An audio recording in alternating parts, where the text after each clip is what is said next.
الله رب العزت دا دنیا دار الامتحان پیدا کړی ده.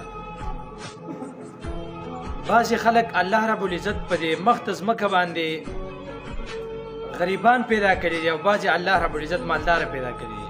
دا ولې الله رب العزت فرمایي لیبلوکم ایکم احسن عملا، د دې دپاره چې الله رب العزت دا خلک معلوم کړي چې څوک څنګه عمل کوي، ښه عمل کوي که بېکاره کوي.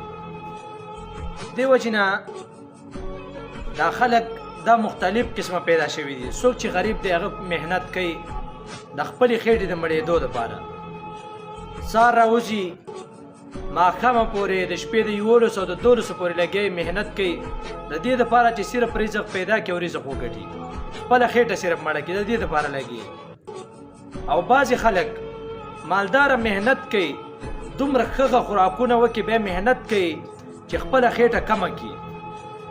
دا مالدار او په غریب کې فرق دی چې غریب محنت کوي خپله خېټه ډکوي، مالداره محنت کوي خپله خېټه کموي، دومره خېټې راوتلي.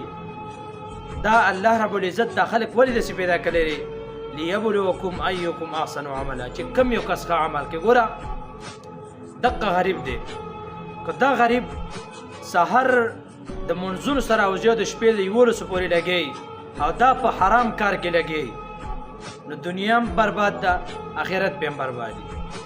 او که دا غریب دا سحر راوځي او دا ماښامه پورې دغه رنګې د شپې 11 او د 12 پورې محنت کوي، نو الکاسب حبیب الله، بیا دا الله رب العزت دوست دی.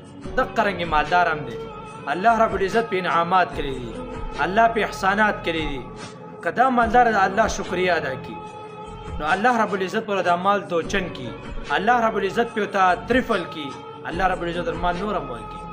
که دغه مالداره دا په حرامه طریقه باندې پیسې راټولې کړي، دغه رنګې په حرامه طریقه باندې پیسې وګټي او ناشکري وکړي، نو په دنیا کې ټیک ته چې خپله خېټه به کموي، هر قسمه خوراکونو ته الله رب العزت مهیا کړي دي، لیکن په دنیا کې مزید خو آخرت کې به ډېر ځای به عذاب وي.